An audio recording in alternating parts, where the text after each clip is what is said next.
এত কিছুর পরে যখন তারা আমাকে ক্রোধান্বিত করা মানে রাগান্বিত করা, তারা যখন আমাকে রাগান্বিত করলো, আল্লাহ রাগ হয়ে গেছে তাদের উপর।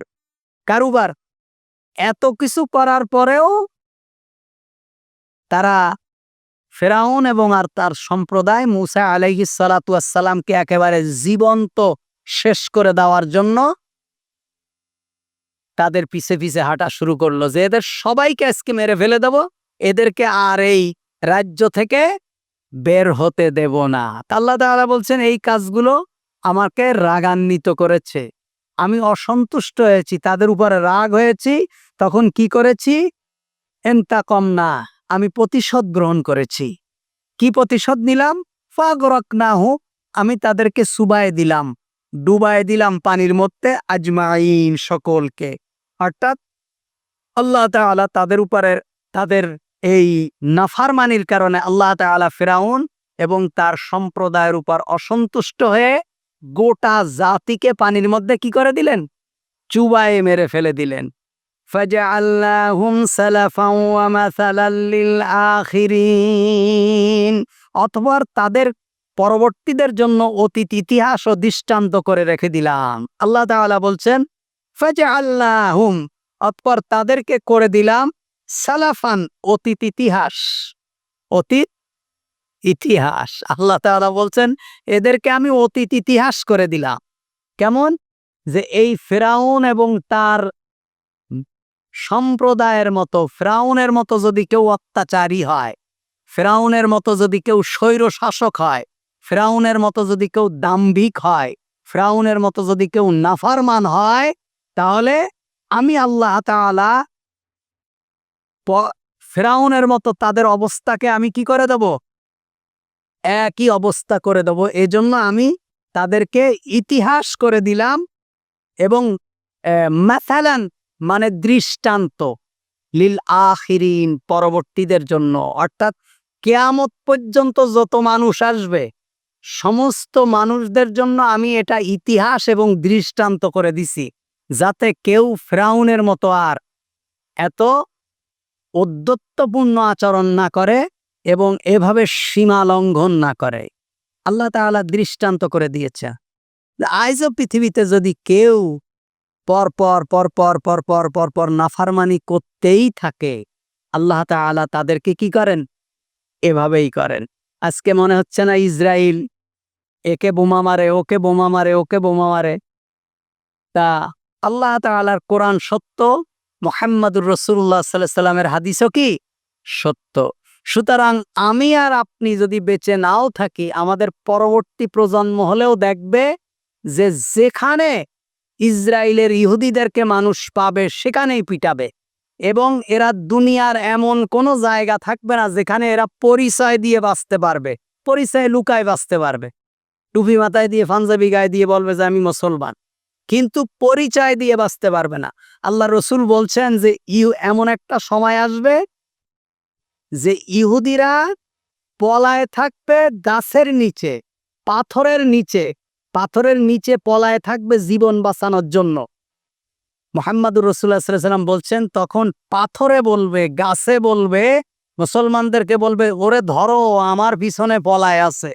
পাথরে কথা বলবে, গাছে কথা বলবে, বলবে আমার পিছনে পলায় আছে, এরে ধরো। সুতরাং এই যে স্বৈরতন্ত্র কায়েম করেছে আপনার ইসরায়েল, এই যে সারা দুনিয়ার মুসলমানদেরকে ইচ্ছায় অনিচ্ছায় মারছে, আল্লাহ তাআলা বলছেন যে আমি ফিরআউনকে যেমন দৃষ্টান্ত ইতিহাস করে দিছি, এদেরকেও আল্লাহ তাআলা করে দেবেন। এবং এই দুনিয়ায় যারাই মানুষের উপরে অত্যাচার করেছে, আপনি একটা ভালো মানুষকে দেখবেন না যে ব্যক্তিকে আল্লাহ তাআলা অপমানিত করে মেরেছেন, অপমানিত করে মেরেছেন। একটা মানুষকেও পৃথিবীতে পাবেন না। ইমাম আবু হানিফা রাহিমাহুল্লাহকে প্রতিদিন জেলখানার ভিতরে 7টা করে বেতের বাড়ি মারত। এটা কি অপমান? এটা অপমান না, এটা অপমান না। আমারে যদি এখন এখান থেকে ধরে নিয়ে পুলিশের থানার মধ্যে পিটায়, এটা কি অপমান?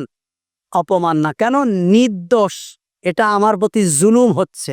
ইমাম আবু হানিফা রাহিমাহুল্লাহকে তখন সেই দেশের প্রধান বিচারপতি হতে বলেছিল। ইমাম আবু হানিফা রাহিমাহুল্লাহ রাজি হননি, বলেছেন আমি যদি প্রধান বিচারপতি হই তাহলে আমি কোরআন অনুযায়ী যদি ফয়সালা দেই তাহলে এই রাষ্ট্র মানবে না। সুতরাং আমারে বিচারপতি বানায়ে তারা আমার উপর দিয়ে অন্যায় করে যাবে, গুনাহগার কিটা হবে? আমি হব। ইমাম আবু হানিফা রাজি হননি। কালকে সকালে যদি আমারে ইউনূস সরকার বলে আপনি বাইতুল মোকাররমের খতিব হবেন, আমি কি করব? আমার ছায়া দেখবেন আপনারা? আমি তো শুধু দৌড় মেরে বাইতুল মোকাররম যাব, গাড়িতে উঠবো না। আমরা লোভী, আমাদের তো এইটাই কাজ। কিন্তু ইমাম আবু হানিফা রাহিমাহুল্লাহ তৎকালীন সময় প্রধান বিচারপতি হননি। তখন কি হলো? তারে জেলখানার ভিতরে আটকায় প্রতিদিন বেত দিয়ে পিটাইছে। ইমাম শাফি রাহিমাহুল্লাহর মতন একজন মানুষ, ইমাম শাফি রাহিমাহুল্লাহ আমাদের ইমাম, যদিও ইমাম আবু হানিফা রাহিমাহুল্লাহকে আমরা বলি, ইমাম শাফি রাহিমাহুল্লাহ আরো কঠিন, হাদিস মানার ক্ষেত্রে আরো কঠিন। ইমাম শাফি রাহিমাহুল্লাহ কে পর্যন্ত জেলখানার মধ্যে আটকাইছে, ইমাম আহমদ ইবনে হাম্বলকে আটকাইছে, ওমর রাদিয়াল্লাহু তাআলা আনহুকে নামাজের মধ্যে ছুরি মেরে মেরে ফেলেছে। এটা কি অপমান? না। কোন দেশের জালেম যদি কোনো আলেমকে, কোনো ভালো মানুষদেরকে জেলখানার মধ্যে বন্দি করে রাখে, তারে ফাঁসিতে ঝুলায়, এটা অপমান না। এটা তার উপরে অপমান না, বরং অপমান কোনটা? যেই শাসক কার উপরে অন্যায় করে, সে রাতের অন্ধকারে পলায় যায়, তার আত্মীয় স্বজন কারোর সাথে দেখা করতে পারে না, পরনের কাপড়খানা পর্যন্ত নিতে পারে না, এটা হলো অপমান। এটা কি? অপমান।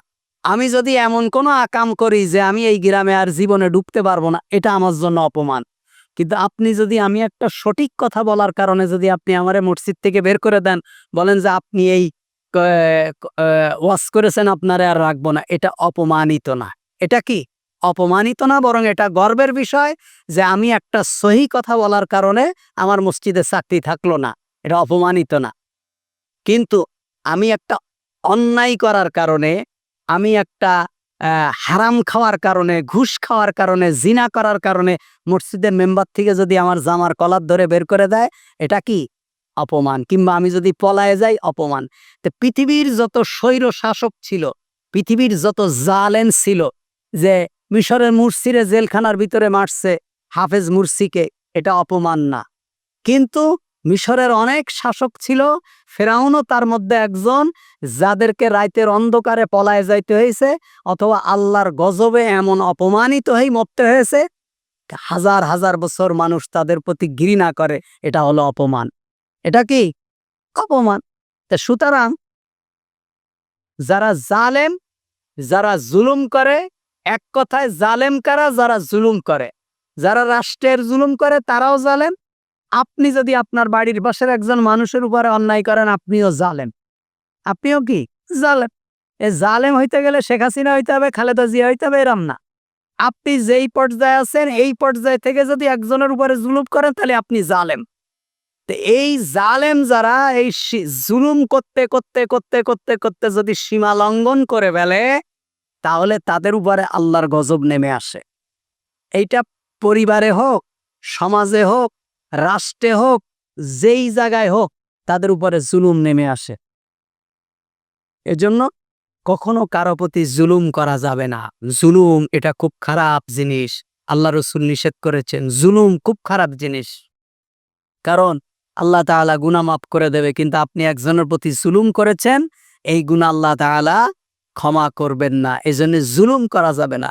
যত সম্ভব নিজেকে বাঁচিয়ে রাখা, গুনাহ থেকে বাঁচিয়ে রাখা, মানুষ যাতে আমার দ্বারা কষ্ট না পায়, মানুষ যাতে আমার দ্বারা ক্ষতিগ্রস্ত না হয়, আমি যাতে কারো সম্পদ খেয়ে না ফেলি, কারো কারো প্রতি যাতে আমি জুলুম করে না ফেলি, একদিকে খেয়াল রাখতে হবে। এই জন্য গরিব মানুষরা ধনী মানুষের 500 বছর আগে জান্নাতে যাবে। কেন? গরিব মানুষরা মানুষের প্রতি জুলুম করে না, কারণ তাদের অর্থের জোর থাকে না, তাদের ক্ষমতার জোর থাকে না, তাদের লাঠিয়াল বাহিনী থাকে না। এজন্য এরা কি? পরেজগার, দুইজন পরেজগার। একটা ধনী মানুষও পরেজগার, গরিব মানুষও পরেজগার। ধনী মানুষও বেহেশত, গরিব মানুষও বেহেশত। কিন্তু গরিব মানুষ ওই ধনী মানুষের 500 বছর আগে যাবে, কারণ তার এই সমস্ত প্রতিদিনের যে হিসাব নিকাশ, এগুলো আল্লাহর দরবারে দিয়ে তারপরে তার যাওয়া লাগবে। এই জন্য দরিদ্র হওয়া, গরিব হওয়া, কিংবা টাকা পয়সা না থাকা, ক্ষমতা না থাকা, এমপি মন্ত্রী না হওয়া, এগুলো কোনো দোষের বিষয় না, বরং আমি মনে করি এটা আল্লাহ তাআলার পক্ষ থেকে নেয়ামত। কারণ কি, আল্লাহ তাআলা আমাকে এই আযাব থেকে বাঁচায় রেখে দুনিয়ায় ভালো রেখেছেন, হয়তো পরকালীন জীবনে আল্লাহ তাআলা আমাকে সম্মানিত করবেন। এই জন্য